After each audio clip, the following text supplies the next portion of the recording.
धन्यवाद अर्पित करते हैं पिता परमेश्वर आज की इस भोर के लिए जिसमें आपने हमें जीवितों के बीच में रखा और आपकी करुणा एक बार फिर से हम सब पर प्रकट हुई प्रभु जी, जैसे प्रतिदिन होती है कि हम आज का दिन देखने पाए।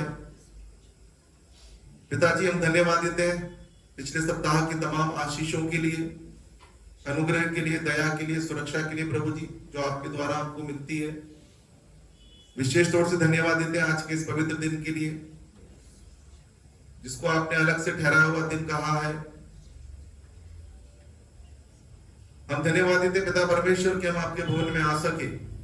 आज कई लोग पिता परमेश्वर आपके भवन में आपकी उपस्थिति में नहीं है या किसी कारण से पिता परमेश्वर नहीं आ पाए हैं, लेकिन प्रभु जी वो जहां कहीं भी है उनकी सुधि ले, उनसे भी बातचीत करें। जितने लोग आए उनके लिए धन्यवाद अर्पित करता हूं पिताजी, जो मार्ग में है उनके लिए भी प्रार्थना करते हैं, उनको भी आप सुरक्षित महफूज ले आए ताकि हम सब मिलकर आत्मा और सच्चाई से आपकी आराधना कर सकें। हम हर एक उस स्थान के लिए प्रार्थना करते हैं पिताजी जहां लोग आज एकत्रित हैं आपकी आराधना स्तुति करने के लिए। हर जगह आपकी सुरक्षा और आपकी सहायता और आपकी आत्मा मंडराने पाए, विशेषकर आपके दास सेवकों के साथ हो, ताकि जब वो वचन लेकर कलीसिया को देते हैं पिता परमेश्वर तो आपकी सामर्थ्य से होने पाए। हम इस छोटे से झुंड को भी आपकी हुजूरी में लेकर आते हैं पिताजी, आप इसकी भी अगुवाई करते आए और आगे भी करेंगे प्रभु जी, ऐसा हमारा विश्वास है। आज जब कुछ समय आपके चरणों में व्यतीत करना चाहते हैं, आप हमारा निर्देशन करें, हम में से हर एक से बातचीत करें, हमारे को अपनी आत्मा के द्वारा उभारें। हमारा गीतों का गाया जाना, वचन का पढ़ा सुना जाना, मनन करना, भेंट देना, गवाही देना, हर एक बात पिता परमेश्वर आपके वचन के अनुसार और आपकी आत्मा की सामर्थ्य से भर के करने में हम सबकी सहायता मदद कीजिए। यहाँ के वातावरण को, इस स्थान को, हर एक चीज को पिता परमेश्वर आपके पवित्र लहू के द्वारा शुद्ध और पवित्र करते हैं और प्रार्थना करते हैं अंधकार की हर एक शक्ति को पिता परमेश्वर दूर करें और हर विघ्न को दूर करके प्रभु जी अपनी आराधना स्तुति करने के लिए हमारी सहायता मदद करें। इस स्थान के लिए आपका धन्यवाद, इस सेवकाई के लिए धन्यवाद पिता परमेश्वर, हर एक बात के लिए आपका धन्यवाद करते हैं। सारा आदर इज्जत महिमा आपको देते हुए ये विनती आपके बेटे हमारे मंजी खुदावंद यीशु मसीह के नाम से मांगते हैं, सुनिए और स्वीकार कीजिए पिता, आमीन। हम उसकी आराधना में एक गीत गाएंगे, पवित्र आत्मा आ, पवित्र आत्मा आ, मुझे ले चल यीशु के चरणों में, पवित्र आत्मा।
यहोवा यहोवा यहोवा।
एक और गीत गाकर उसकी हम दोस्ताइश करेंगे। तू प्यार का सागर है, दया का सागर है तू।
सागर हैं प्रभु जी। आप इतने नम्र और दीन है कि पिता परमेश्वर स्वर्ग छोड़कर पृथ्वी पर आ गए, मानव बन गए प्रभु जी। हम धन्यवाद अर्पित करते हैं, आपकी स्तुति हो। आइए हम प्रार्थना करें। धन्यवाद प्रभु जी, आपकी जय जयकार, आपकी स्तुति करते हुए एक बार फिर से आपके चरणों में आते हैं और हर एक बात के लिए प्रभु जी आपका धन्यवाद देते हैं, क्योंकि जो कुछ भी है हमारे जीवन में वो सब कुछ आप ही की ओर से है पिता परमेश्वर। आगे की पूरी आराधना आपके सानिध्य में किया चाहते हैं। हर एक की सहायता करें, मदद करें, उभारें। ये विनती आपके बेटे हमारे मुझे पिता यीशु मसीह के नाम से मांगते हैं, सुनिए और ग्रहण कीजिए पिता। आमीन। और अभी समय है कि हम भजन संहिता से पढ़ेंगे। भजन संहिता 60 साम 60 हम पढ़ेंगे और इसको पढ़ने में सिस्टर सोनीता हमारी सहायता करेंगी।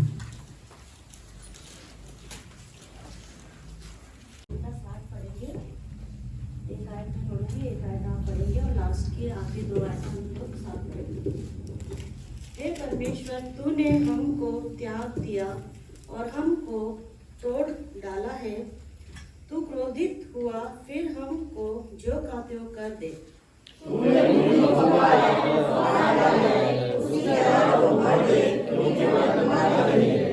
तूने दाहिनी हाथ से बचा और हमारी सुन ले कि तेरे प्रिय छुड़ाए जाए।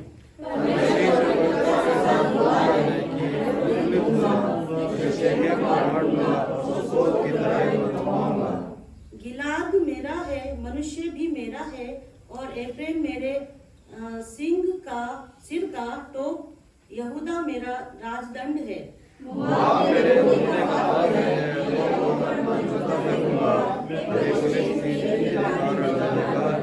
मुझे गढ़ वाले नगर में कौन पहुंचाएगा? एपोद तक मेरी अगुवाई किसने की है?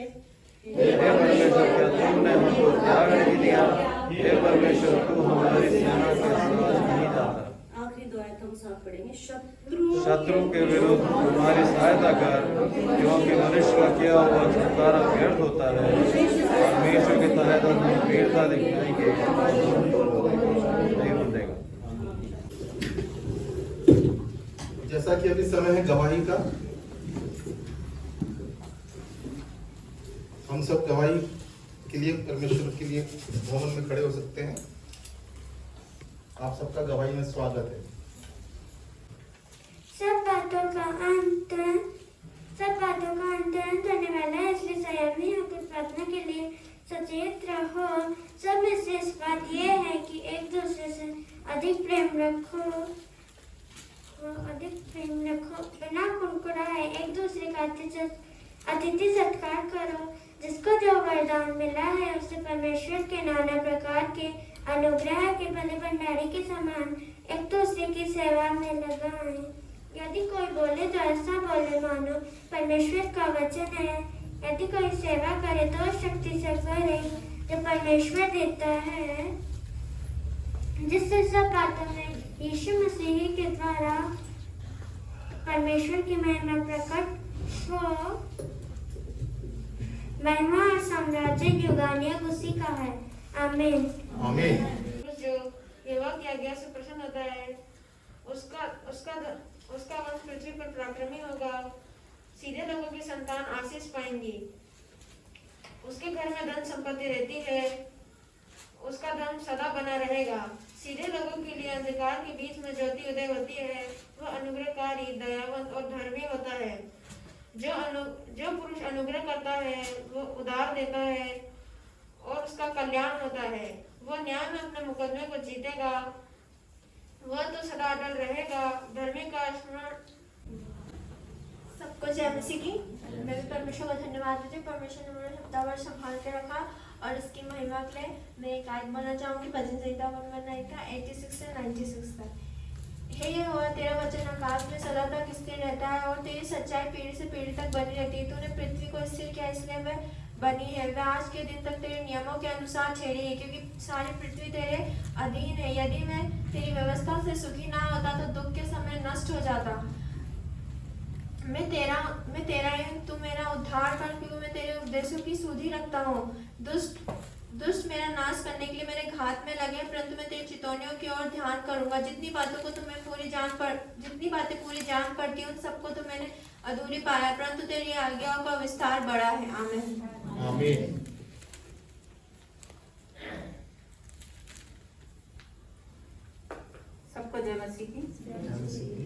मेरे जीवित परमेश्वर का धन्यवाद करती हूँ कि उसने हम सबको संभाला, हमारे कलीसिया के लोगों को, पासवानों को, हर एक को परमेश्वर ने संभाला। जो हमारे रिश्तेदार हैं, जो हमसे दूर है, परंतु परमेश्वर ने उन्हें भी संभाला और इस पूरी मानव जाति को भी परमेश्वर संभालता है, क्योंकि हम उसकी सृष्टि हैं। इसलिए मैं परमेश्वर की महिमा के लिए एक आयत पढ़ना चाहूंगी, भजन संहिता 33 उसका 1 से 5 तक। हे धर्मियों, यहोवा के कारण जय जयकार करो, क्योंकि धर्मी लोगों की स्तुति करना शोभा देता है। वीणा बजा बजा कर यहोवा का धन्यवाद करो, 10 तार वाली सारंगी बजा बजा कर उसका भजन गाओ, उसके लिए नया गीत गाओ, जय जयकार के साथ भली भांति बजाओ, क्योंकि यहोवा का वचन सीधा है और उसका सब काम सच्चाई से होता है। वह धर्म और न्याय से प्रीति रखता है, यहोवा की करुणा से पृथ्वी भरपूर है। आमीन।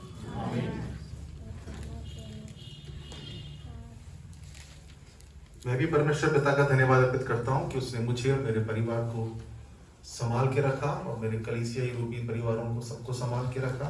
और विशेष तौर से आंटी के लिए धन्यवाद करता हूँ कि आप लोगों की प्रेयर से वो उनको काफी आराम मिला है और परमेश्वर के नाम की बढ़ाई हो इस वजह से, क्योंकि फ्राइडे को लग नहीं रहा था कि वो इस कंडीशन में रहेंगी, क्योंकि उनको आज कहीं जाना था अपने स्टाफ के साथ, लेकिन वो ट्रेवल करने की स्थिति में नहीं थी। लेकिन आज सुबह परमेश्वर ने उनको भला चंगा बिल्कुल फ्रेश उठाया, उसके लिए मैं धन्यवाद अर्पित करता हूँ और परमेश्वर का धन्यवाद अर्पित करता हूँ और आप सबका भी धन्यवाद अर्पित करता हूँ कि आप सबने उनके लिए प्रार्थना की और उसका परिणाम हमने देखा।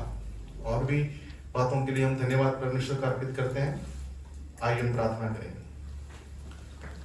धन्यवाद प्रभु जी, आपकी जय जयकार करते हुए एक बार फिर से आपका धन्यवाद करने के लिए पिता परमेश्वर में अपने स्वरों को झुकाते हैं और धन्यवाद अर्पित करते हैं आपकी करुणा और दया के लिए, जो निरंतर आप अपने डरोइयों पर बनाए रखते हैं। आपने पिछले दिनों हमारी प्रार्थनाओं को सुना प्रभु जी, लोगों को चंगाई दी और भी पिता परमेश्वर प्रार्थनाओं के जवाब आपने पिता परमेश्वर उनको दे दिए हैं, जो शीघ्र और शीघ्र हमको मिलने वाले हैं। हमारा ऐसा विश्वास है। हम हर एक बात के लिए आपका धन्यवाद अर्पित करते हैं पिता परमेश्वर, विशेषकर इन बच्चों के लिए, इन गवाहियों के लिए पिता परमेश्वर, जो आपके लोगों ने आपके भवन में खड़े होकर दिए। इन सब पर आपकी आशीष का हाथ हो और आने वाले समय में पिता परमेश्वर हर एक के जीवन में बड़ी से बड़ी गवाही और ऐसे कामों को आप करें पिता परमेश्वर, जिसके द्वारा वो कह सके कि हाँ, वास्तव में ये हमारे शक्ति बल के द्वारा नहीं, वरन परमेश्वर के प्रताप और उसकी भुज बल के द्वारा होने पाया है। आप सहायता करें, मदद करें, हर एक को आशीष दें, अनुग्रह करें। सारा आदर इज्जत महिमा आपको देते हुए ये विनती आपके बेटे हमारे रंजू खुदावंद यीशु मसीह के नाम से मांगते हैं, सुनिए और ग्रहण कीजिए पिता। आमीन। और अभी समय है कि हम परमेश्वर के वचन से थोड़ी देर मनन करेंगे। एक सवाल मैं कई बार अपने आप से भी पूछता हूं और आपसे भी पूछ रहा हूं, मनुष्य का जन्म से लेकर मृत्यु के बीच में जो भी समय होता है, उसमें अधिकांश समय किस चीज में व्यतीत होता है? जन्म से और मृत्यु के तक खुद की इच्छा पूरी करना। हाँ, पहली बात तो ये कि सबसे मैक्सिमम टाइम वो सोता है ना, ज्यादा समय वो सोता है। उसके बाद जब जब भी जागता है, उसको जिस किसी भी चीज की जरूरत पड़ती है या उस नींद को भरपूरी से लेने के लिए जिस चीज की भी आवश्यकता है, सुख संपन्नता साधन, उन सबको कमाने के लिए प्रयत्न करता है। इन दो ही बातों में समय बीतता है उसका, जन्म से लेकर मृत्यु तक। इसके अलावा वो कुछ नहीं करता, या तो सोता है या उस नींद को पाने के लिए जिससे वो चैन से सो सके, गर्मी ना लगे इसलिए कूलर एसी हो, पंखा हो, हाँ, मकान अच्छा हो, मौसम अच्छा हो, पेट भरा हुआ हो, तंदुरुस्त हो, है ना। तो इन सब को प्राप्त करने के लिए बाकी समय को वो प्रयत्न करता रहता है। लेकिन ये सारे परिश्रम करने के बाद भी क्या मनुष्य सुखी है? या और ज्यादा परिश्रम करेगा तो सुखी हो जाएगा? नहीं होगा। लेकिन फिर भी हम कर रहे हैं, सालों से कर रहे हैं। मेरे पिछले भी करते रहे, मैं भी कर रहा हूं, मेरे शायद आगे वाले भी करते रहेंगे। लेकिन परमेश्वर का वचन इन सब बातों के लिए सबोपदेशक में कहता है ये सब कुछ व्यर्थ है। लेकिन हमारा करना रुक नहीं रहा है, हम निरंतर वही कर रहे हैं जो व्यर्थ है। लेकिन परमेश्वर चाहता है इस नए वर्ष में हम ऐसा कुछ करें कि वो सब व्यर्थ ना जाए, उसमें से कुछ तो भी काउंटेड हो जाए, परमेश्वर के खाते में चला जाए या परमेश्वर के उसमें चला जाए। क्योंकि अभी तक हमने हमारे जीवन के किसी ने 50, किसी ने 60, किसी ने 12, किसी ने 15, किसी ने 10, किसी ने 50, 55 वर्ष इस कठिन परिश्रम को करने के लिए व्यतीत कर दिया है। लेकिन कुछ इस नए वर्ष में यदि हम कुछ कर लें तो शायद हमको इस परिश्रम से जब छुटकारा मिले तो हम उस अनंत काल के जीवन में और अनंत विश्राम में जाने पाए। क्योंकि यहां भी विश्राम नहीं पाया और उसको कमाने के चक्कर में हमने वहां के विश्राम को भी छोड़ दिया। तो दोनों जगह हमको घाटा ही घाटा है। और घाटे का काम मनुष्य करता है क्या? हाँ, करता है, लेकिन हम सब कर रहे हैं। तो इस वर्ष हम फायदे का काम करें। इसी बात पे आज मनन करेंगे, क्योंकि ये सवाल मेरे दिमाग में इसलिए आया कि मैं पिछले दिनों अपना अकाउंट्स क्लियर कर रहा था दिसंबर का, चर्च का पूरा। तो 20 वर्ष जो गया हमारे लिए वो कुछ भी नहीं है हम सभी के लिए, तो चर्च के लिए भी कुछ नहीं होना चाहिए। लेकिन आने वाले वर्ष के लिए हम प्रार्थना करते हैं कि हम अपने लिए भी परिश्रम करें और उस स्वर्गीय आशीषों के लिए भी परिश्रम करें, जिसके द्वारा हम यहाँ भी विश्राम पाएं और वहां भी विश्राम पाएं। क्योंकि धनवानों के बारे में और इस तरह के लोगों के बारे में वचन क्या कहता है, ये आज मनन करेंगे। मेरे साथ निकालिए लूका सुसमाचार उसका 12वां अध्याय, उसके 13वें पद से 21वें पद तक हम पहले पढ़ेंगे। जल्दी जल्दी पढ़ेंगे इसको तेजी से, क्योंकि ये सब पढ़ा हुआ है, बस हमको एक बार देखना है कि हाँ क्या चर्चा चल रही है। जल्दी से तेजी से पढ़ते हैं, साफ साफ। फिर भीड़ में से एक ने उससे कहा, हे गुरु, मेरे भाई से कह कि पिता की संपत्ति मेरे साथ बांट दे। हाँ। और उसने उससे कहा, हे मनुष्य, किसने तुझे तुम्हारे न्याय या बांटने वाला नियुक्त किया है? हाँ। और उसने उनसे कहा, चौकस रहो, हर प्रकार के लोभ से और आपको बचाए रखो, क्योंकि किसी का जीवन उसकी संपत्ति की बहुतायत से नहीं होता। जहां एक व्यक्ति मेरे और आपके समान संपत्ति के बारे में सोच रहा है, कुछ भी कर भैया मुझे मिल जाए, अभी समय नहीं आया उसका कि उसके पिता की संपत्ति है उसको मिले, लेकिन फिर भी वो चाह रहा है समय से पहले मेरा बंटवारा कर दो, मुझे दे दो। बहुत सारे ऐसे हमने दृष्टांत इस बारे में देखे। लेकिन परमेश्वर का वचन जो कह रहा है वो क्या कह रहा है कि क्योंकि किसी का जीवन उसकी संपत्ति की बहुतायत से नहीं है, उसके पास ज्यादा धन है, उसके पास ज्यादा संपत्ति, उसके पास ज्यादा संसाधन है, तो वो उसका जीवन अच्छा है, नहीं। बाइबल इस बात को बिल्कुल नकारती है और इसके आगे जब पढ़ेंगे तो और आप उसको क्लियर कर पाएंगे। उसने उनसे एक दृष्टांत कहा, किसी धनवान की भूमि में बड़ी उपज हुई। तब वो अपने मन के विचार करने लगा कि मैं क्या करूं, क्योंकि मेरे यहाँ जगह नहीं जहां मैं उपज इत्यादि रखूं। हम भी अपनी कमाई पर आशीष चाहते हैं, अपनी भूमि पर जो फसल लगाते हैं उस पर बहुत आशीष चाहते हैं, और इतनी चाहते हैं कि हमारे पास रखने की जगह नहीं है। यहाँ वचन यही कह रहा है, उतनी बहुतायत से उसकी आशीष हुई, उसके परिश्रम पर इतनी ज्यादा परमेश्वर की आशीष कृपा हुई कि उसके पास इतना हो गया कि उसके पास भंडार नहीं है रखने को। और उसने कहा, मैं ये करूंगा कि एक अपनी बखारियां तोड़कर उसमें बड़ी बनाऊंगा। उसका उस परिश्रम से भी पेट नहीं भर रहा है, वो और परिश्रम करना चाह रहा है ताकि मैं पुरानी बखारियों को तोड़ूं, उसके लिए परिश्रम करूं, नई बखारियां बनाऊं और उसके अंदर उसको रखूं। जरूरत है ऐसी? हाँ, लेकिन वो कर रहा है, यानी वो व्यर्थ परिश्रम कर रहा है। और वहां अपना सब अन्न और संपत्ति रखूंगा, सब रखूंगा, और अपने प्राण से कहूंगा कि तेरे पास बहुत वर्षों के लिए बहुत संपत्ति रखी है। हाँ, लेकिन क्या ये सच है? क्या वो उस वर्ष बखारियां बड़ी करने के बाद अगले वर्ष बीज नहीं डालेगा? हाँ, लेकिन वचन तो ये कह रहा है कि मेरे पास वर्षों के लिए बहुत कुछ है। यदि हमको ऐसी कोई संपत्ति मिल जाती है या हमारे को एक्स्ट्रा इनकम हो जाती है, तो क्या हम दूसरे दिन काम पे नहीं जाते, एक महीना ड्यूटी पर नहीं जाते हैं ना? क्योंकि ये हमारी प्रवृत्ति है, ये हमारी मानसिकता है कि हम उस व्यर्थ चीज के लिए परिश्रम करते चले जाएं जिसके बारे में बाइबल कहती है वो व्यर्थ है। और आगे, और चैन कर खा पी सुख से रहे, ये उसकी सोच है। लेकिन आगे क्या हो रहा है? परंतु परमेश्वर ने उससे कहा, हे मूर्ख, उसी रात तेरे प्राण तुझसे ले लिया जाएगा। इसी रात तेरा प्राण तुझसे ले जाएगा। क्योंकि वो हमारी मानसिकता को जानता है, वो जानता है कि मैंने इसको इतनी आशीष दे दी है कि इसके खत्ते में मां नहीं रही है, लेकिन फिर भी ये उन खत्तों को बड़ा करने के बारे में परिश्रम कर रहा है और उसको खा पी के सोएगा, लेकिन फिर भी अगले वर्ष फिर करेगा ये, और उससे बड़े की योजना बनाएगा, क्योंकि इसको संतुष्टि है ही नहीं। इसलिए उसने कहा आज इसी रात तेरे प्राण को ले लिया जाएगा। ले लिया जाएगा। तब जो कुछ तूने इकट्ठा किया है वह किसका होगा? ये प्रश्न आ गया। फिर ये जो इकट्ठा किया है किसका होगा?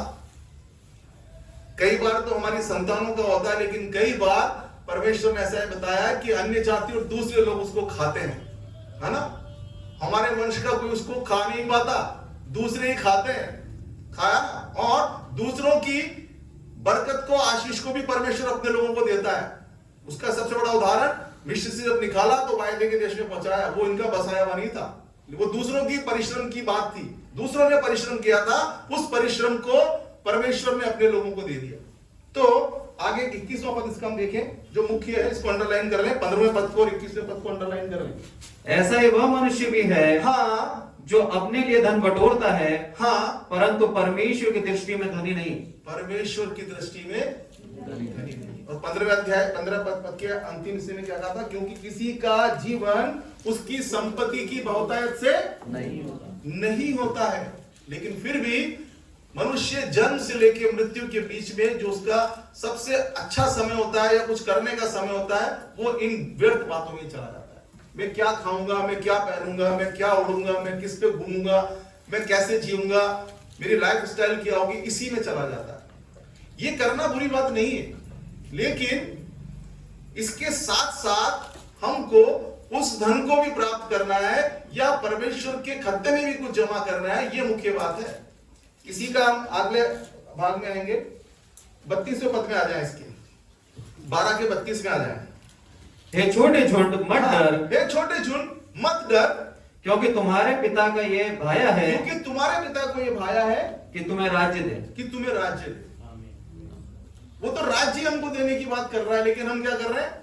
उस फसल, वो छोटी सी कमाई, उस आशीष और उसी में लग रहे। वो तो सत्ता ही हमको देने वाला है, पूरा राज्य में देने वाला है, पूरी दुनिया हमारे कदमों में डालने वाला है, छोटे से झुंड के कदमों में डालने वाला है। लेकिन हम क्या करते हैं? हम छोटी छोटी चीजों को उलझे रहते हैं। आगे, अपनी संपत्ति बेच कर दान कर दो। अपनी संपत्ति बेचकर दान कर दो। दान कर दो। राज्य तुम्हारा है, तुम्हें संपत्ति की क्या जरूरत है? तुम तो राज्य के राज्यपाल नियुक्त होने वाले हो, तुम तो राजदूत नियुक्त होने वाले हो। और आगे, और अपने लिए ऐसे बटुए बनाओ, ऐसे बटुए बनाओ, वैसे खत्ते नहीं जो छोटे पड़ जाए, बड़े हो जाए, फिर तोड़ना पड़े, बनाना पड़े, परिश्रम करना पड़े। ऐसे बटुए बनाओ जो पुराने नहीं होते, जो पुराने नहीं होते, अर्थात स्वर्ग में ऐसा धन इकट्ठा करो, स्वर्ग में ऐसा धन इकट्ठा करो जो घटता नहीं, जो घटता ही नहीं है। ये जो आप कमा रहे हो, मैं कमा रहा हूं, ये तो घटता है, खत्म हो जाता है ना। कई बार घाटा लग जाता है, लेकिन वो स्वर्ग में जो धन इकट्ठा करना है वो घटता ही नहीं और उसके निकट चोर नहीं होता जाता और कीड़ा नहीं बिगड़ता। चोर भी नहीं आता। आप अभी घर पे ताला मार के आए हो ना, सब ताला मार के आए हो ना। कोई तो घर में किसी को छोड़ के भी आया होगा, बकरियों को और उनको देखने के लिए, बच्चों को संभालने के लिए, है ना, क्योंकि हमें चिंता होती है कोई दूसरा ले ना जाए। लेकिन उस स्वर्ग के धन के बारे में परमेश्वर का वचन बताता है, उसके निकट चोर भी नहीं आता और कीड़ा भी नहीं बिगड़ता। यहाँ के में तो दीमक लग जाती है, घुन लग जाता है ना, और भी बहुत सारे ऐसे कीड़े जो खा जाते हैं नोटों को, कपड़ों को, संपत्ति को, सब चीजों को खा जाते हैं। लेकिन वहां जो हम धन इकट्ठा कर रहे हैं वहां पर तुम्हारा कुछ भी नहीं होने वाला। 34वां पद, क्योंकि जहां तुम्हारा धन है वहां तुम्हारा मन भी लगा रहेगा। हाँ, यहाँ बैठे बैठे भी अरे वो पीछे से आज तक छोड़ गया, टेंशन होती है ना। लेकिन परमेश्वर वहां के बारे में टेंशन करने को नहीं बोल रहा, कोई टेंशन ही नहीं है वहां पर, आप धन इकट्ठा करें। अब प्रश्न ये आता है कि हम कैसे करें, कैसे धन इकट्ठा करें? बताओ ना, कैसे करें धन इकट्ठा? अरे परमेश्वर के लिए कुछ दे, हम अपना समय दे, पैसा दे, धन दे, जो व्यर्थ कमा रहे हैं वो धन वहां इकट्ठा करें ना। हमारी सेल्फ में, हमारी तिजोरी में तो डाका बढ़ रहा है ना, वहां नहीं लगता, वहां जमा करें, उसके खत्ते में डालें। लेकिन पिछले सप्ताह भी जब पास्टर जोरी प्रचार कर रहे थे, कहा था कि हम सबसे सड़ा हुआ नोट निकाल के यहां डालते हैं, सबसे छोटा सिक्का निकाल करके यहां देते हैं, और बड़े से बड़ा नोट कहां देते? मार्केट में, उस जगह जहां उसकी कीमत घट रही है, जिसका नुकसान हो रहा है। और बाइबल इस बात को बताती है, जब ऐसे लोगों ने परमेश्वर के लिए दिया ना, तो उनकी 7 पीढ़ियां आगे आने वाली पुश्तें, पूरे खानदान, वो सब आशीष से भर गए। उसका छोटा सा उदाहरण यदि आप देखो ना, तो मत्ती रचित सुसमाचार में मिल जाएगा हमको, मरकुस में 6:33 से यदि हम पढ़ेंगे तो वहां 5000 लोगों को खाना खिलाने की बात हो रही है ना। प्रभु ने खिलाया ना 5000 लोगों को। कितनी रोटी से, कितनी मछली से खिलाया? हाँ, जो भी था वो कहां से आया? अरे आप में से किसी ने, हम में से किसी ने दिया होगा ना, क्योंकि वहां तो भोजन नहीं था। लेकिन परमेश्वर का वचन बताता है कि जब किसी व्यक्ति ने, जिसके पास 1 थी या 2 थी, उसका नाम नहीं लिखा है, लेकिन वहां बताया जब पूछा गया, तलाशा गया, तो उस बड़ी भीड़ में से सिर्फ इतना सा ही भोजन निकला। लेकिन उस व्यक्ति ने, जिसके पास वो भोजन था, उसको परमेश्वर के हाथों में, स्वर्ग के खजाने में, वहां के खत्ते में देने के लिए दे दिया, सौंप दिया। लो, उसने ये नहीं सोचा कि मैं क्या खाऊंगा, मेरे साथ जो 4 लोग आए उनको क्या खिलाऊंगा, तो मेरी पत्नी ने बना के दिया था, या मेरी माँ ने बना के दिया था, या सुबह स्वयं 5 बजे उठ के मैंने बनाया था। उसने वो वहां अर्पित कर दिया। और बाइबल बताती है कि उस छोटे से, उस धन से एक बड़ी भीड़ ने खाकर तृप्त किया। और बाद में लिखा है कितनी टोकरी? 12 टोकरी। यानी वो 12 गोत्रों के लिए कम नहीं पड़ेगी। अब वो जो 12 गोत्र हमारे हैं, उनको भी, उनके लिए भी भरपूरी से दे दिया। और यदि मत्ती रचित सुसमाचार में देखिए, वहां भी 4000 लोगों को खिलाने की बात होती है। वहां 7 रोटियां और कुछ छोटी मछलियां हैं। उसके बाद वहां पर भी कितनी टोकरियां बच रही हैं? 7 टोकरियां बच रही हैं। यानी 7 कलीसियाओं को, पूरे संसार में जितनी भी 7 कलीसियां हैं, जिससे एक सार्वभौमिक कलीसिया बाब्य बनने वाली है, उन तक भी खाना की कमी नहीं पड़ेगी, इतना बचा हुआ है। लेकिन कब बचेगा? जब आप में से, मुझ में से कुछ लोग अपने भोजन को, या हमारे पास जो भी है, वहां अर्पित कर देंगे। वो है स्वर्ग में धन इकट्ठा करना। अब सवाल उठता है, हम कैसे दें? कैसे दें? और दूसरा प्रश्न आता है, हम कब दें और हम किसे दें? लोग कहते हैं अरे वहां डाला, वहां का तो पास्टर बदमाश है, वो अपने लिए खर्च करता है, वहां की तो संस्था ये करती है, वहां का तो ये होता है, वहां का तो वो होता है, हम तो अपने पास ही रखेंगे अपना टाइट भी, और हम अपने तरीके से मदद कर देंगे। वो सब कुछ सही है, लेकिन परमेश्वर का वचन बिल्कुल स्पष्ट बताता है, आप किसी पास्टर को नहीं दे रहे, आप किसी संस्था को नहीं दे रहे, आप किसी व्यक्ति विशेष को नहीं दे रहे, आप दे रहे हो परमेश्वर को। और किस रीति से देना चाहिए? तो पहले प्रश्न का सवाल जो है कि हाउ शुड वी गिव, हम कैसे दें, इस पर हम मनन करेंगे। मेरे साथ निकालिए लूका रचित सुसमाचार, उसका 6वां अध्याय, उसका 30वां पद, लूका 6:30।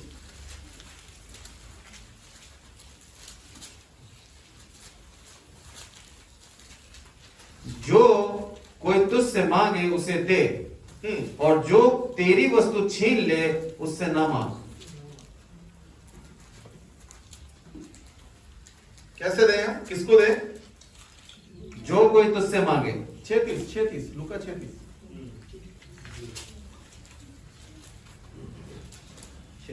हाँ, हम किसको दें? जो तुझसे मांगे। हम मांगने में किसी को नहीं देते। और दूसरी बात, हम कैसे दें? नीति वचन 3:27।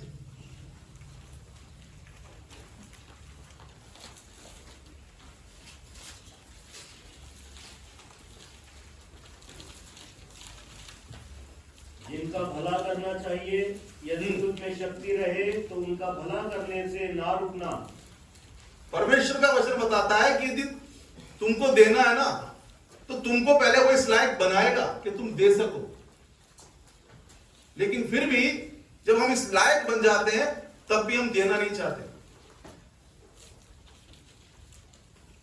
हम लेने वाले ही बने रहते हैं। लेकिन परमेश्वर का वचन साफ कह रहा है कि यदि तुझ में शक्ति है तो तू दे, क्योंकि जब शक्ति है तभी तो देने की बात होगी ना। जिसके पास है ही नहीं वो कहां से देगा? लेकिन आपको और मुझे परमेश्वर पहले से योग्य बनाता है कि हम दे सकें। किसको? कोई हमसे मांगेगा, कोई मांगने वाला आता है। सड़क पे और भी भिखारी लोग घूमते रहते हैं क्या? भिखारी एक दूसरे से मांगते हैं क्या? हाँ, जो सूटेड बूटेड गाड़ी में दिखता है उसी से मांगते हैं ना, क्योंकि वो उसकी योग्यता देने की दिखाई देती है मांगने वाले को, इसीलिए वो व्यक्ति उसके पास आकर मांगता है। लेकिन यदि वो उसको नहीं दे तो ये परमेश्वर की दृष्टि में क्या है? बुरा है। कोई मांग रहा है आपसे मदद, आपको देना है। विशेषकर विश्वासियों के अंदर तो आपस में ये भावना होनी चाहिए, क्योंकि विश्वासियों में हम एक दूसरे की परिस्थितियों को अच्छे से जानते हैं। मैं ये नहीं कहता कि बाहर कोई भी आ जाता है उसको मांगने के लिए दे दे, क्योंकि आज लोगों ने इसको बिजनेस बना दिया मांगना भी। हमको ये भी आत्मा के द्वारा परखना है कि वास्तव में ये नीडी है कि नहीं है, इसको जरूरत है, इसकी परिस्थिति में कुछ परेशानी है। लेकिन वचन तो कहता है जो मांग रहा है मुंह खोल के अपनी उस शर्म को मांग रहा है आपसे, तो उसको दे दो, वचन तो ये कहता है। लेकिन आज का समय थोड़ा सा अलग हो गया है, लेकिन हमको परमेश्वर ने जब योग्य बनाया है तो हमको देना चाहिए। और एक वचन और देखेंगे हम कि हम क्यों दें। पहला इतिहास 29:14 कि हम दे क्यों। अभी हमने देखा परमेश्वर इस योग्य बनाता है कि हम किसी को दे सके। मैं क्या करूं और मेरी प्रजा क्या है कि हम इस रीति से अपनी इच्छा से तुझे भेंट देने की शक्ति मिले। हाँ, हम क्या है कि हम तुझे भेंट दे सके और हमें शक्ति मिले। लेकिन आगे तुझी से तो सब कुछ मिलता है। अरे भाई, तुझी से तो सब कुछ मिलता है। हमारा अपना है क्या हमारे पास जो हम उसको दे रहे हैं? उसी से तो सब कुछ मिलता है, उसी से शक्ति भर मिलती है, उसी से इस योग्य बनते हैं कि हम किसी को दे सके, क्योंकि सब कुछ परमेश्वर की ओर से ही है हमारे पास। ये सांसें हमारी उसके लिए हैं, ये शरीर, ये स्वास्थ्य, ये सब कुछ जो भी हमारे को दिखाई दे रहा है ना हमारे अंदर, वो सब कुछ परमेश्वर की ओर से है।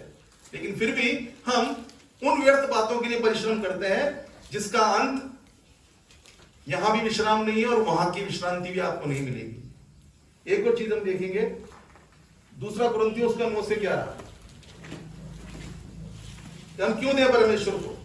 एक तो इस कारण कि सब कुछ परमेश्वर का ही है, हम उसमें से उसको देते हैं तो हम सिर्फ उसका धन्यवाद अर्पित करते हैं। तुम हर बात में सब प्रकार की उदारता के लिए जो हमारे द्वारा परमेश्वर का धन्यवाद कराती है, हाँ, धनवान किए जाओ। धनवान किए जाओ, क्योंकि इस सेवा के पूरा करने से न केवल पवित्र लोगों को आवश्यकताएं पूरी होती हैं, न केवल पवित्र लोगों की आवश्यकताएं पूरी होती है और परंतु लोगों की और से परमेश्वर का भी बहुत धन्यवाद होता है। बहुत धन्यवाद होता है। आपके देने से उन पवित्र लोगों की, उन जरूरतमंदों की जो परमेश्वर का भय मानते हैं, उनकी जरूरतें पूरी होती है, उनकी आवश्यकताएं पूरी होती है। और वो सब करने के द्वारा हम क्या करते हैं? परमेश्वर का धन्यवाद अर्पित करते हैं कि प्रभु तूने हमें इस योग्य बनाया, हमें लेने वाला नहीं बनाया। हाँ, हमारे ऊपर भी कोई है जो हमको दे सकता है, उससे हम ले सकते हैं, लेकिन हम हर से ही लेने की आशा रखते हैं कि ले ही ले, ले ही ले, ले ही ले। जब हमारा टर्न किसी को देने का है तो हम उस बात को भूल जाए। सिस्टम यही बिगड़ा हुआ है।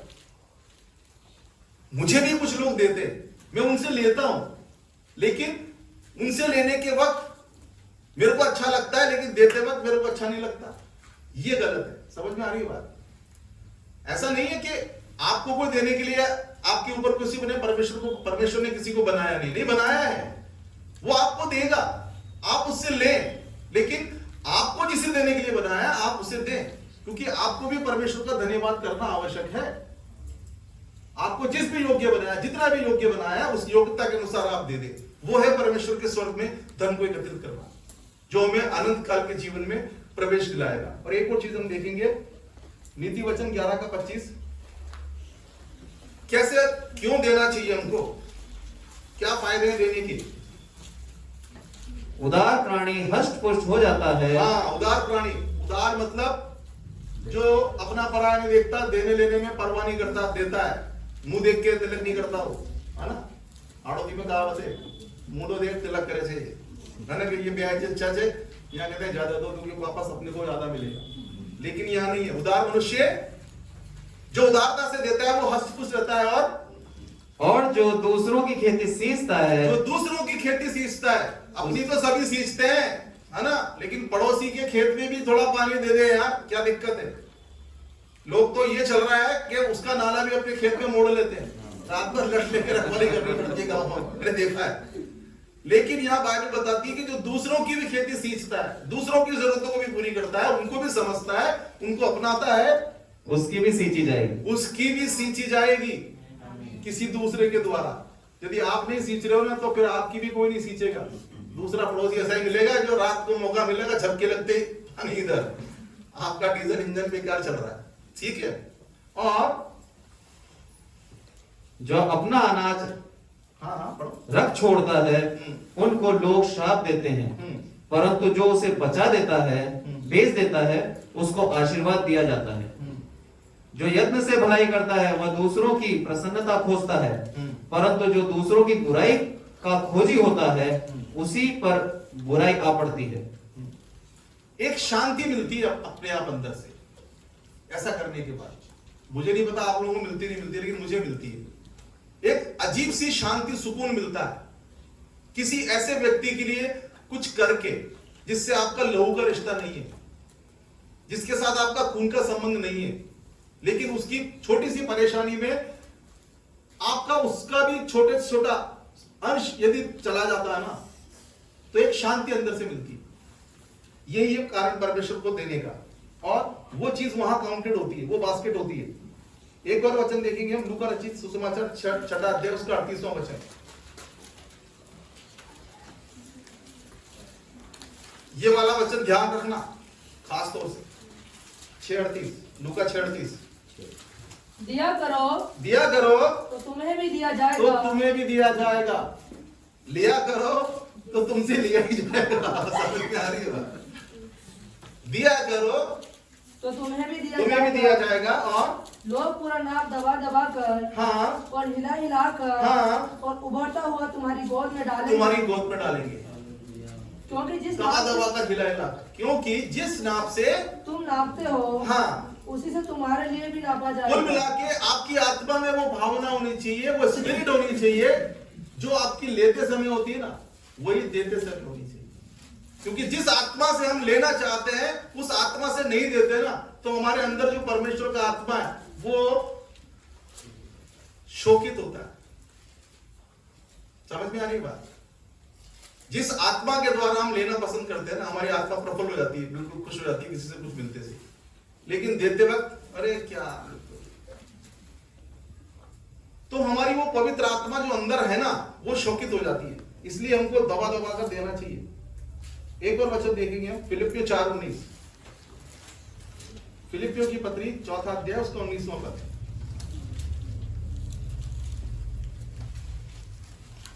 मेरा परमेश्वर भी हाँ, अपने उस धन के अनुसार मेरा परमेश्वर भी जो महिमा सहित मसीह यीशु में है, हाँ, जो महिमा सहित मसीह यीशु में है, तुम्हारी हर एक घटी को पूरी करेगा। तुम्हारी हर एक घटी को,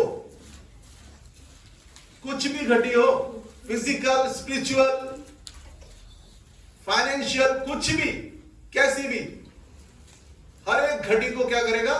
पूरी करेगा। वो पूरी करेगा। फिर हमारे परमेश्वर और पिता की महिमा युगानुयुग होती रहे। कब? जब हम देते रहेंगे। हम स्वर्ग के लिए धन देते रहेंगे, स्वर्ग के लिए धन देते रहेंगे, और हम लेते रहेंगे तो फिर कुछ नहीं होने वाला। उत्पत्ति 14 का, और यदि हम इन सारी बातों को देखें कि किन किन लोगों ने दिया और उनकी पीढ़ियों ने कैसे आशीष पाई, इसके लिए अब्राहम का सबसे बड़ा उदाहरण है। अब्राहम ने, उत्पत्ति 14:18 से 20 पढ़ लो, सबको पता है। उत्पत्ति 14:18 से 20। तब सालेम का राजा मलिकिसेदेक, जो परम प्रधान ईश्वर का याजक था, रोटी और दाख मधु ले आया, और उसने अब्राहम को यह आशीर्वाद दिया, परम प्रधान ईश्वर की ओर से, जो आकाश और पृथ्वी का अधिकारी है, तू धन्य हो, और धन्य है परमेश्वर, परम प्रधान ईश्वर, जिसने तेरे द्रोहियों को तेरे वश में कर दिया है। तब अब्राहम ने उसको सब वस्तुओं का दसवांश दिया अब्राहम। और उसके अलावा परमेश्वर को दसवांश देने के अलावा जब जब उसको परमेश्वर ने ऐसा अवसर दिया कि जरूरतमंदों के लिए करे, उसने अपने भाई भतीजों के लिए किया। जब ऐसा मौका आया कि वहां पर उसको चुनना था कि मैं किधर जाऊं। वहां उसने हरी हरी तराइयां छोड़ करके पथरीला इलाका चुन लिया, उनको दे दिया अवसर, तुम देख लो पहले तुम्हें किधर जाना है। वो चाहता था, कहता भैया मैं तो इधर जाऊंगा, मैं तो परमेश्वर के मार्ग पर चल रहा हूं, लेकिन उसने ऐसा नहीं किया और इसी कारण वो धर्मी गिना गया। रूत की पुस्तक में हम जानते हैं नवमी ने जब अपनी दोनों बहुओं को कहा चले जाओ, एक चली भी गई, रूत ने क्या कहा, मैं तो तेरे साथ जाऊंगी, जहां तू रहेगी वहीं रहूंगी, जहां तू मरेगी वहीं मरूंगी, क्योंकि तेरा परमेश्वर मेरा। उसने अपना जीवन नवमी को दे दिया। वो चाहती तो अपने जीवन को दूसरी शादी करके दूसरा जीवन जी सकती थी ना, आनंद के साथ, जैसा दूसरी ने किया, लेकिन उसने अपना सर्वस्व जीवन उसको अर्पित कर दिया। इसी कारण वो प्रभु यीशु मसीह की नानी जिन्हें गई ना, हाँ उसी वंश से आया ना, रूत के वंश से। और मत्ती रचित सुसमाचार में यदि हम देखें 27वां अध्याय 57 से 60, वहां एक यूसुफ नामक व्यक्ति की बात है। जब प्रभु यीशु मसीह का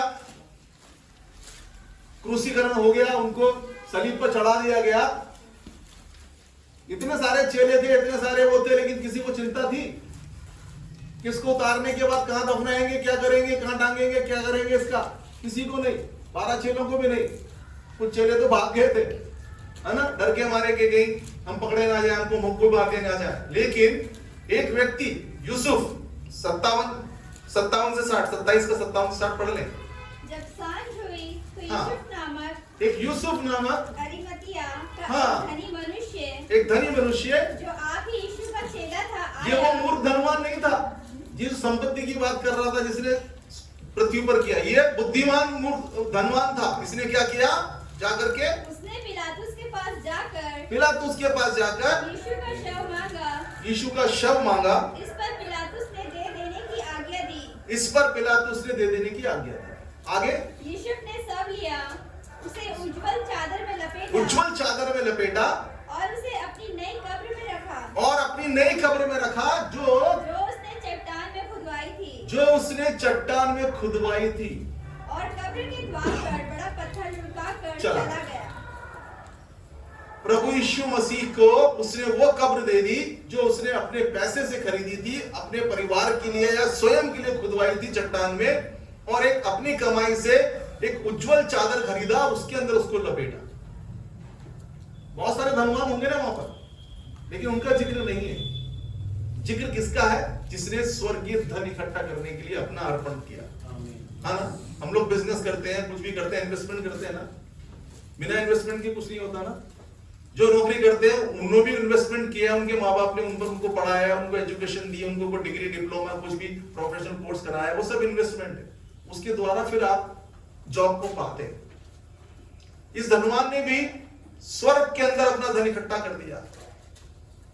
उसने अपने लिए खुदवाई थी ना, लेकिन किसके लिए दे दी, प्रभु यीशु मसीह के लिए। बहुत सारे धनवान होंगे, बहुत सारे लोग वहां पर थे जो प्रभु प्रभु करके उसके पीछे घूमते थे, लेकिन किसी को चिंता नहीं थी कि प्रभु के शव का क्या होगा। एक ही बुद्धिमान व्यक्ति था जिसका जिक्र हम यहाँ पढ़ रहे हैं, क्योंकि उसने परमेश्वर के लिए अपने आप को अर्पित किया। यूहन्ना रचित सुसमाचार, उसके पहले मरकुस 12 का 41 से 44 एक बूढ़ी विधवा के बारे में हम देख सकते हैं, जो वहां पर इस बात को बताता है। मरकुस 12 41 से 44। वह मंदिर के भंडार के सामने बैठकर देख रहा था कि लोग मंदिर के भंडार में किस प्रकार से पैसे डालते हैं, किस प्रकार से पैसे डालते हैं। और बहुत से धनवानों ने बहुत कुछ डाला। बहुत कुछ डाला, धनवानों ने बहुत कुछ डाला, क्योंकि जिसके पास है वही तो डालेगा ना, जिसके पास है ही नहीं वो डालेगा ही नहीं। हाँ, इतने में एक कंगाल विधवा ने आकर 2 दमड़ियां जो एक अधेली के बराबर होती हैं डाली। कंगाल विधवा, कंगाल के लिए 2 दमड़ियां बहुत कुछ है। समझ में आ रही है बात? जो कंगाल है ना, उसके लिए तो 2 दमड़ियां बहुत है। जैसे बिल्कुल प्यास से मरा हुआ इंसान हो, सब रेगिस्तान में उसको 2 बूंद पानी मिल जाए, उसके लिए वो अमृत होता है। वो उसको त्यागता नहीं है, ना किसी को देता है, और देना भी नहीं चाहिए, क्योंकि वो उसका जीवन है। इस कंगाल विधवा के पास सिर्फ 2 दमड़ियां हैं, जिसकी कीमत वहां बताई गई कि इतने के बराबर होती है। उसने क्या किया? तब उसने अपने चेलों को पास बुलाकर उनसे कहा, मैं तुमसे सच कहता हूं कि मंदिर के भंडार में डालने वालों में से इस कंगाल विधवा ने सबसे बढ़कर डाला है। सबसे बढ़कर डाला है। इसका मतलब ये नहीं है कि आप बिल्कुल सबसे छोटा सिक्का निकाल के डालो, क्योंकि आपके पास और भी सिक्के हैं, और भी बड़ी राशि आपके पास है, या और भी चीजें आपके पास है जो आप परमेश्वर के लिए दे सकते हैं। हमें उत्तम भाग देना है परमेश्वर को, बचे हुए में से नहीं देना है। वहां पर लोगों ने, धनवानों के पास खूब पैसा है, उनके पास अतिरिक्त पैसा है, उस अतिरिक्त में से दे रहे हैं वो, लेकिन परमेश्वर चाहता है कि हम अतिरिक्त में से ना दें। जो सबसे पहला है, उत्तम है, पहला भाग है, वो परमेश्वर को अर्पित करें। उसके बाद जो बचा हुआ है, जो रिमेनिंग है, उसमें से हम अपने लिए खर्च करें। वो है स्वर्ग में धन इकट्ठा करना। यूहन्ना 13 का 1 से 17 भी हम देखेंगे, जहां यीशु मसीह, यूहन्ना रचित सुसमाचार उसका 13वां अध्याय 1 से 17।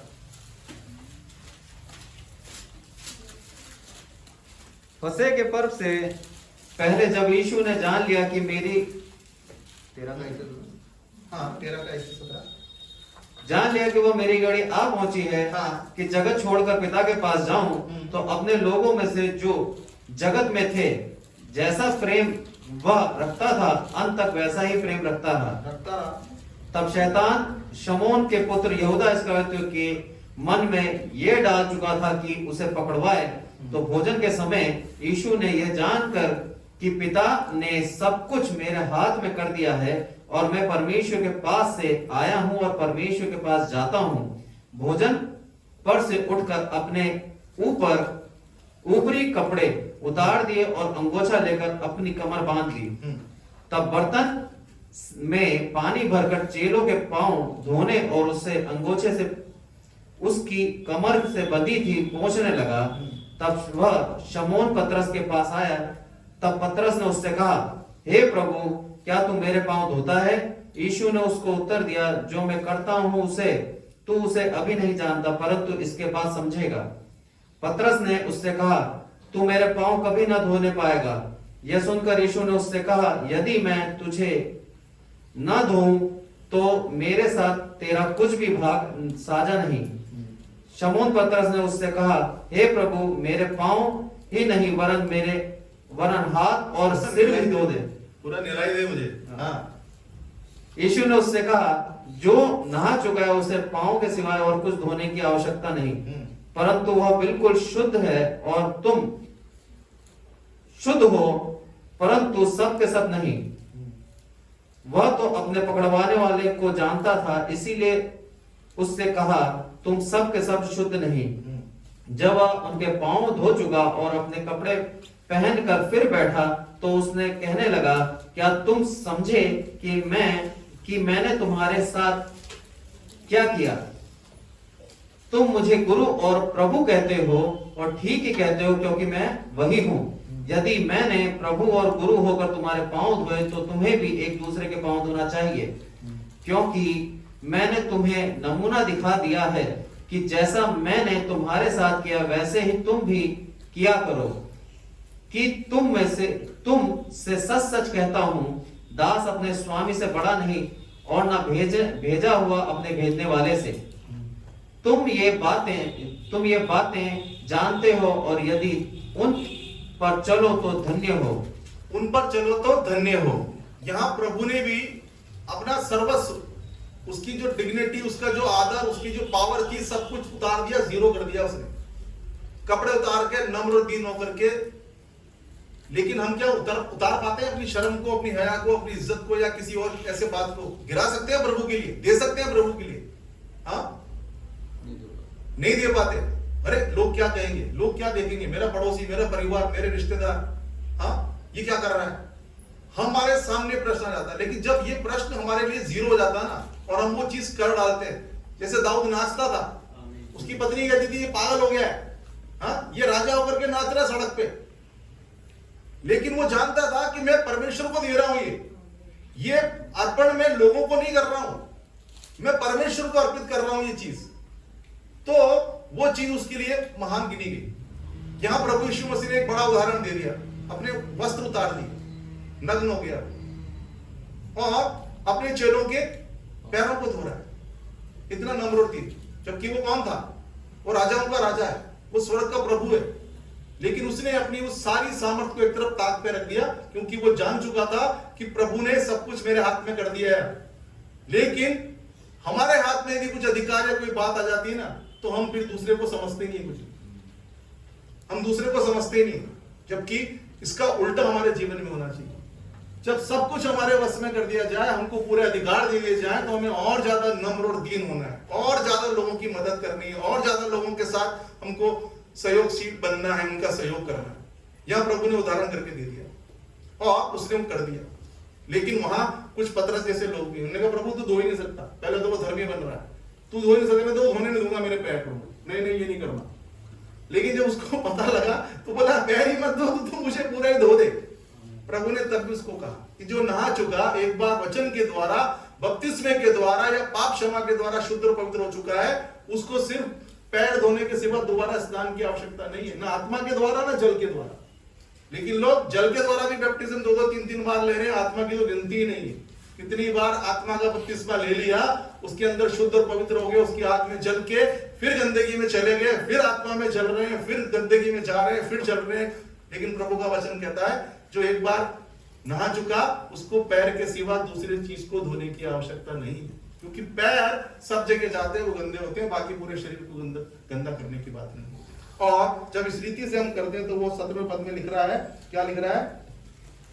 तुम ये बातें जानते हो, हाँ, और यदि उन पर चलो तो धन्य हो। तो तुम धन्य हो। और धन्य के बारे में पहाड़ी उपदेश में भी हम पढ़ेंगे ना, मत्ती रचित सुसमाचार 5 अध्याय में बताया कौन कौन धन्य है, धन्य व्यक्ति क्या क्या है।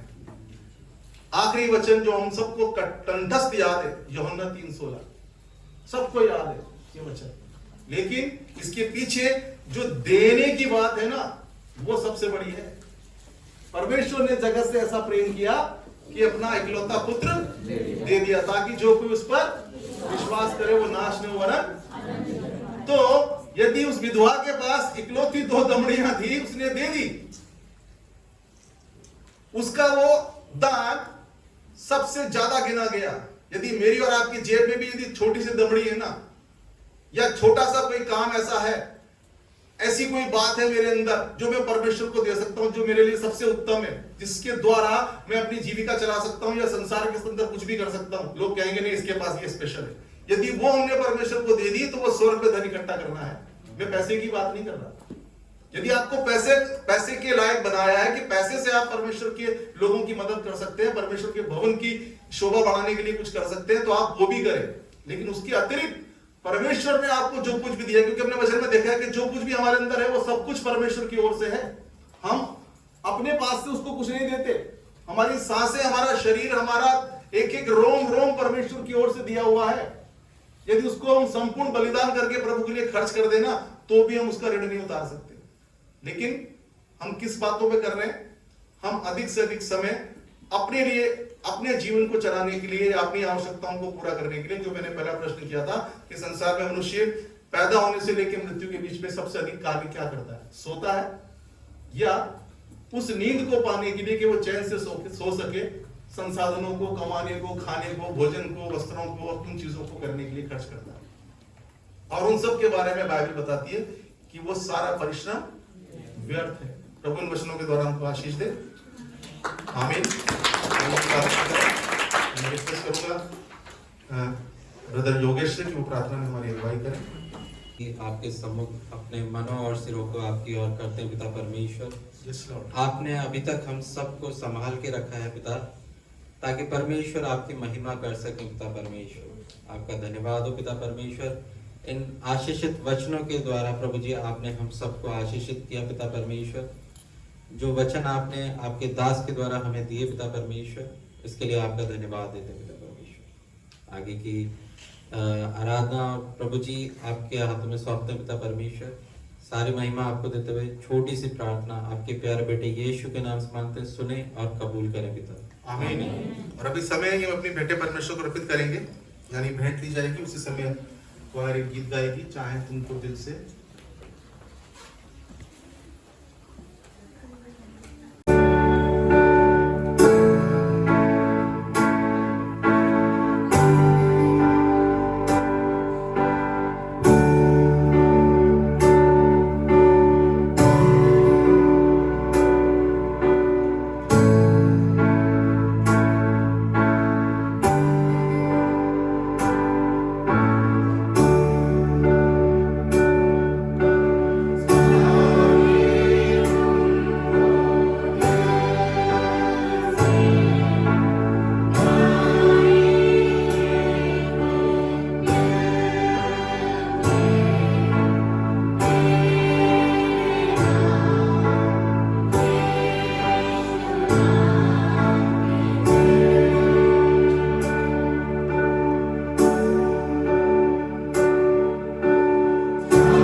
आइए हम एक बार फिर अपने आप को प्रार्थना में समर्पित करें।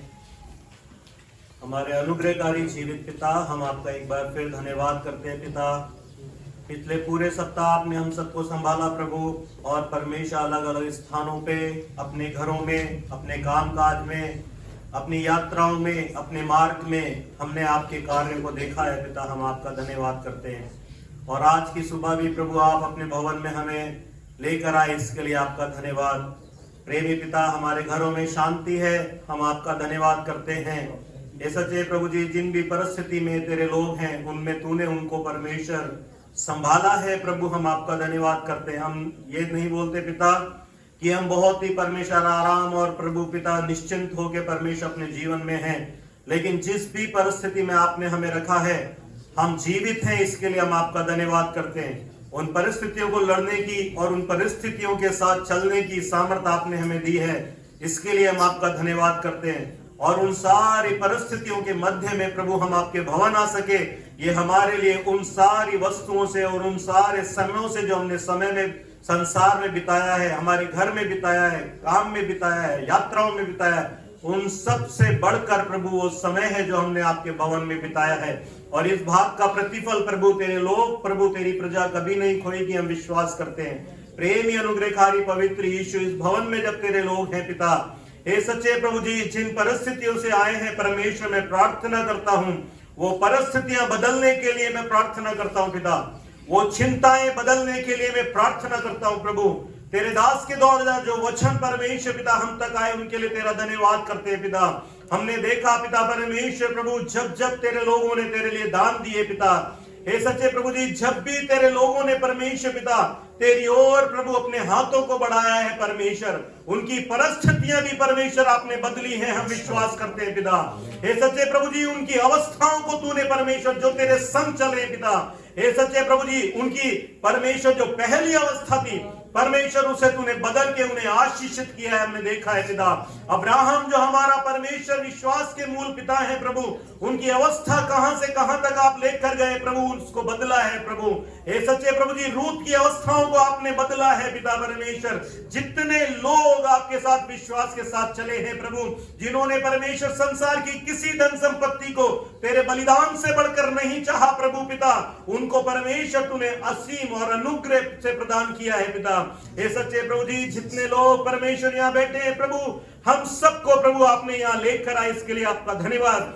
धन्य है प्रभु, आपका वचन बोलता है, धन्य है तुम्हारे कान जो सुनते हैं, क्योंकि बहुतों ने चाहा कि इन वस्तुओं इन बातों को सुने लेकिन नहीं सुन सके, और अपनी आंखों से देखे लेकिन नहीं देख सके।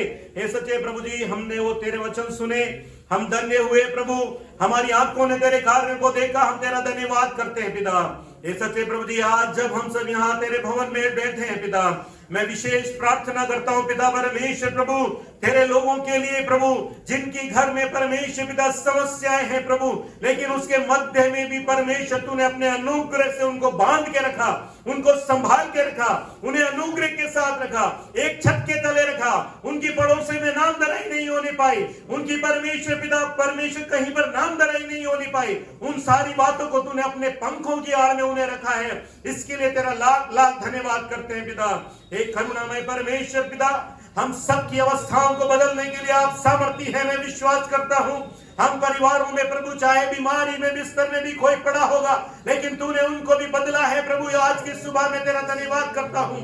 आज तेरे पवित्र दिन में उन्हें तूने नई सामर्थ्य दी, नया अनुग्रह दिया, नई कृपा दी प्रभु, तेरा धन्यवाद करते हैं। और प्रभु मैं विश्वास करता हूं प्रभु, इस वक्त जब मैं परमेश्वर पिता तेरी कलीसिया के एक एक परिवारों के लिए प्रार्थना कर रहा हूं, उनके घरों से शत्रुओं की बंधनों को तोड़ते हुए मैं देखता हूं पिता, अंधकार की शक्तियों को छूटते हुए मैं देखता हूं पिता, बीमारियों के बंधनों को टूटते हुए मैं देखता हूं, और उनके बिस्तरों में परमेश्वर की नई सामर्थ्य और अनुग्रह को मैं देखता हूं पिता। एक करुणामय परमेश्वर, उनके खत्ते और उनके अन्न और जल पे तेरे नाम से आशीष उतरने के लिए मैं देखता हूं पिता। हे सच्चे प्रभु जी, तेरी करुणा और तेरी कृपा हमारे परिवारों पे सर्वदा रहेगी, विश्वास करते हैं पिता। आप हमको यहाँ पर लेकर आए, इसके लिए आपका धन्यवाद। आपकी आराधना में प्रभु, आपके गीतों को गाने के लिए, आपके दास से वचन सुनने के लिए, भजन संहिता से परमेश्वर पढ़ने के लिए, आपको परमेश्वर जो आपने हमें दिया उसी में से आपको कुछ दान देने के लिए, और प्रभु पिता परमेश्वर प्रभु आपके नाम से प्रभु आपके भवन में कुछ समय बिताने के लिए जो आपने हम पर अनुग्रह किया, इसके लिए हम आपका धन्यवाद करते हैं। हे सच्चे प्रभु जी, तेरे पवित्र दिन को, तेरे सबत के दिन को दुनिया के किसी भी कोने में हम क्यों ना हो, तेरे भवन में पाए जाने के लिए मैं प्रार्थना करता हूं प्रभु। तेरे भवन में खड़े रहने के लिए प्रभु, उसके लिए प्रयत्न करने के लिए, उसके लिए प्रयास करने के लिए, उसके लिए पिता परमेश्वर अपने आप को जागरूक रखने के लिए, हमेशा हमको तैयार रखने के लिए प्रभु आप मदद, सहायता, अनुग्रह और कृपा कीजिएगा।